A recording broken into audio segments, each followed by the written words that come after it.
মুসাইলামাতুল কাজ্জাব দাবি করছিল আল্লাহ রাসূল সাল্লাল্লাহু আলাইহি ওয়াসাল্লামের জামানায়, এসে বলে মুহাম্মদ আর নবুয়া নিসফুন লি নিসফুন লাক, নবুয়তি অর্ধেক আমার অর্ধেক তোমার, আমারটা আমারে বুঝায় দাও। আল্লাহ রাসূল বললেন, তুই তো খুবই খারাপ, তুই শুধু মুসাইলামা না, তুই মুসাইলামাতুল কাজ্জাব, তুই মিথ্যাবাদী ভণ্ড মুসাইলামা। আমার নবী যা করতো নবীরাও কপি করতো, ফলো করতো। আমার নবী লোনা পানির কুয়ার মধ্যে ফু দিলে ওই লোনা পানির ওইটাকে মিঠা পানির কুয়া বানাই দিত কে? ও ওর এলাকায় এরকম করতো, লোনা পানির মধ্যে ফু দিলে আগে মানুষ যাও মুখে দিতে পারতো, এখন এটা মুখেও দিতে পারে না। আমার নবী নবজাতক বাচ্চার মাথায় হাত বুলাই দিলে মাথার চুল বেড়ে যেত, তো এই বেয়াদব ওর এলাকায় যে বাচ্চার মাথায় হাত বুলাই দিলে চুল বড় হওয়া তো দূরের কথা, ওই বাচ্চাগুলো ছিল আজীবন টাক মাথা।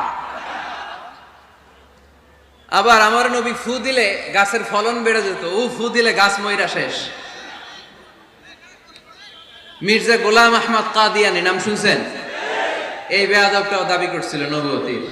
টয়লেটের ভেতরে উপরে মরছে, মেথর দিয়ে ওরে টেনে টেনে উঠানো লাগছে। তাই আমার নবীর সাথে বেয়াদবি করলে ওর সাথে ছাড় নাই, চিল্লায় বলো ঠিক কি না?